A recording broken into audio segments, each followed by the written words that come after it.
Hello সবাইকে।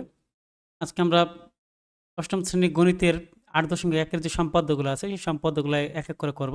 একেকটা video একেকটা থাকবে। আজকে সম্পাদ্য ১ করব। ওকে?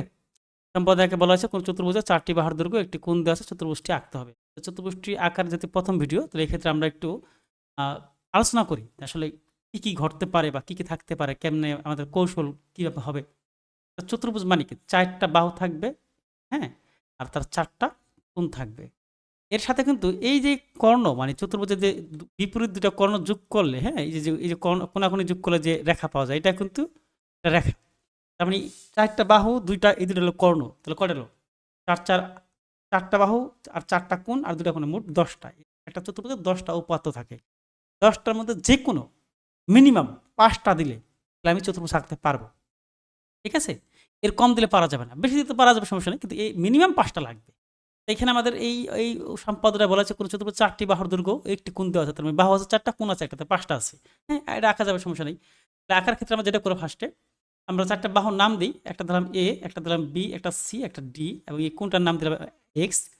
আচ্ছা।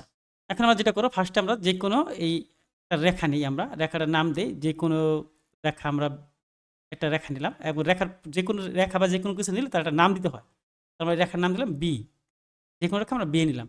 B থেকে আমরা ওই এর সমান করে, হ্যাঁ, ঠিক আছে? ওই A এর সমান করে এখানে আমরা কিছু একটা কাটবো। মনে আছে আমরা গত না আমাদের একটা যে সম্পাদ্যের যে ৫ টা মূলমন্ত্র ছিল, হ্যাঁ? কোণের সমান কোণ আঁকা, রেখার সমান রেখা আঁকা, ওই ভিডিওটা দেখতে পারো। এখন আমরা কি করব? এই রেখার সমান করে আমরা রেখাটা আঁকবো। ওকে? এই রেখাটা সমান করে রেখা আঁকতে রেখার মাপটা আমরা নেই। মাপটা এখান থেকে আমরা এইটুকু নিলাম। নেওয়ার পর এটাকে আমরা এখান থেকে কম্পাসটা এই লোহার প্রান্তে বসালাম এবং হচ্ছে দাগ দিলাম। ঠিক আছে? তাহলে এই যখনই তুমি কোনো কিছু দাগ দিবা, পয়েন্ট তৈরি হবে, তখন সেটা একটা ঠিক একটা আইডেন্টিফায়ার দিবা। যেমন এটা হলো বি বিন্দু, এটা একটা এ বিন্দু, তাহলে এটা একটা বিন্দু, অন্য একটা বিন্দু তৈরি হয়েছে, এটার নাম দিলাম সি বিন্দু। ঠিক আছে? এখন আমরা কি করব? এখন আমরা যেটা করব, এই বিসি রেখার এই বি বিন্দুতে এই কোণের সমান করে, হ্যাঁ, এই কোণটা আমরা এখানে আঁকবো। তাহলে কোণের সমান করে কোণ আঁকার নিয়ম কি? কোণের সমান করে কোণ আঁকতে গেলে দুটো জিনিস লাগে। এটা হচ্ছে এই কোণের চাপ নিতে হয়, যেই চাপটা নেবে সেই চাপটা এখানে দিব। তারপর এইখান থেকে এইটুকুর যে মানে এইটা, সেটা আবার এখানে বসাবো, হ্যাঁ? সব সময় রাখবে, কোণের সময় কোনো কোণ আঁকতে হলে দুইটা মাপ, দুইবার মাপ নিতে হবে। দিয়ে তাহলে এইভাবে পাঠিয়ে দিব। ঠিক আছে? তো আমরা এখন সেভাবে নিই। আবার কম্পাসটা নিলে একটু সময় লাগবে। তাও একটু ধৈর্য ধরো। ধৈর্য ধরে বোঝার চেষ্টা করো। আমি কম্পাস দিয়ে আঁকি। সম্পদ আঁকতে গেলে একটু সময় বেশি লাগে, এইখান থেকে দিলাম। মানে আঁকতে বেশি সময় লাগে বলতে বলছি, এই বোর্ডে আঁকতে গেলে সময় লাগে। এই মাপটা নিলাম, একটা চাপ নিলাম, এই চাপটা কই বসাই দেবো? এই চাপটা আমি এখানে বসাই দেবো, তাই তো? তার মানে লড়ানো যাবে না। এই বা এই দিলাম, আর একটু বড় করে দিলাম।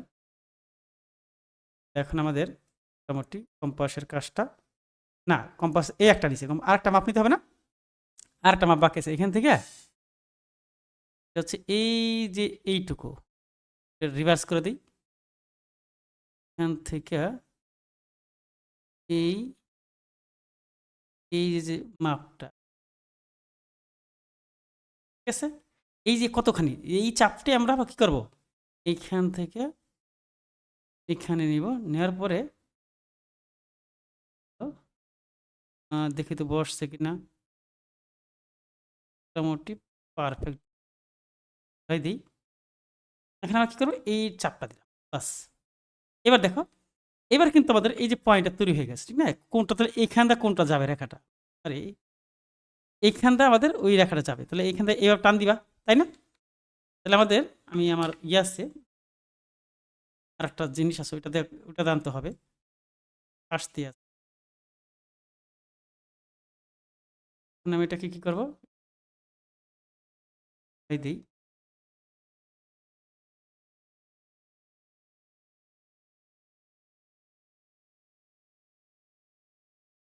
করি।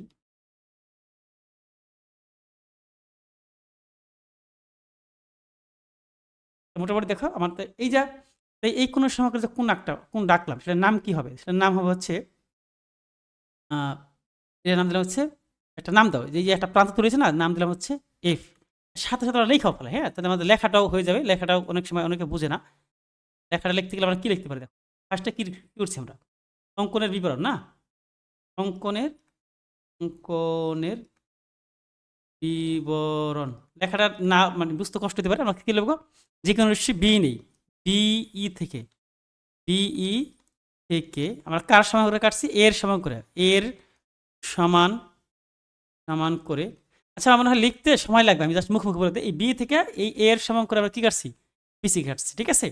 এবার এই বিই রাখার বি বিন্দুতে অ্যাঙ্গেল এক্স এর সমান করে আমরা কি করছি, এই সি বি এফ, এই যে সি বি এফ এই কোনটা আঁকছি, ঠিক আছে, মানে কোনো সমান করে কোন আঁকছি। আচ্ছা তাহলে আমি লেখাটা মুছে দিই, আমার ঝামেলা লাগতেছে। তোমরা এখানে করতে হবে, এটা এ, এটা হচ্ছে এক্স দিলে হবে, না দিলে হবে, সমস্যা নেই। এরপর কি হবে, এরপর আমরা এই যে বিএফ রেখা এখান থেকে, হ্যাঁ এই যে বি রেখাটা আছে না, এই রেখাটা আমরা এই বিএফ থেকে কেটে নিব। কেটে নিতে গেলে মাপ দেখাতে হবে, তাহলে মাপ দেখাতে হলে কম্পাস লো, কম্পাস নেওয়া, কম্পাস নিয়ে এটা রিভার্স করে দিই। রিভার্স করলে এই মানটা যে কোনো রেখা নিতে পারবা, এমন না যে বি নিতে হবে, তুমি বি সি ডি যে কোনো একটা রেখা নিলে হবে, এ নিতে পারবে না, কারণ এই তো তুমি নিয়ে ফেলাইছো অলরেডি, ঠিক না। এইখান থেকে এটা হবে, তারপর হচ্ছে এটা চলে যাবে এই এখান থেকে এই, বাস। তো ওটার একটা নাম দিই আমরা, এটার নাম দিলাম হচ্ছে ধরো বিএফ থেকে এই ছোটাতে যে বি সমান করে বি এই কাটি, মানে এই পর্যন্ত নাম দিলাম হচ্ছে এই যে এইটুকু কার সমান করে কাটছে, বি এর সমান করে কাটছে, ঠিক আছে। তাহলে কাটলাম হচ্ছে বি এ হলো।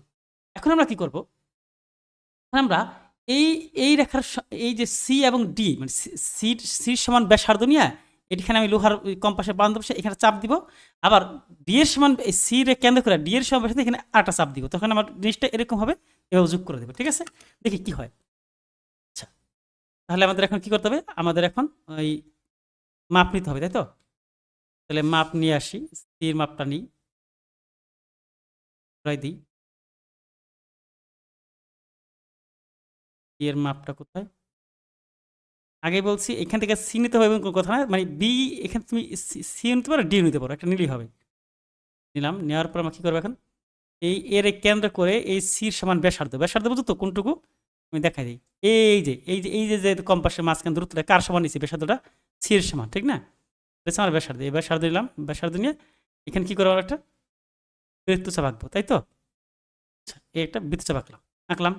আবার কি করব, আবার এই ডি এর সমান ব্যাসার্ধ নিয়ে, হ্যাঁ এই ডি এর সমান ব্যাসার্ধ নিয়ে এবার কার কেন্দ্র করবো, এবার সি রে কেন্দ্র করবো, সি রে কেন্দ্র করে সি রে সি কে কেন্দ্র করবো, করার পর এখানে আমরা আরেকটা বৃত্তচাপ আঁকবো, ঠিক না। এবার দেখো তো বৃত্তচাপ দুটা কই সেট করলো, বৃত্তচাপ দুটা সেট করছে হচ্ছে আমার এখানে, এটা বৃত্ত সেট করছে, নাম দাও, নাম দিলাম হচ্ছে ডি। এবার আমরা কি করবো, এই এ আর ডি যোগ করব, সি এবং ডি যোগ করবো, ঠিক আছে। যোগ করি আমরা, যোগ করার জন্য আমরা কি করবো, এটাতে যোগ করি, এটাতে যোগ করা মানে বেশ ই হবে, এটা ঘুরবে, ঠিক।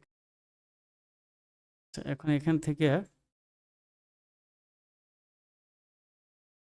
কি হয় না, না আচ্ছা যদিও কারেক্ট বা পারফেক্ট না হয় একটু বুঝে নিও, ঠিক আছে। আমার এটা 100% নাম হতে পারে, দিলাম, তারপরে আবার একটা রেখা এখানে দিতে হয়, তাই না।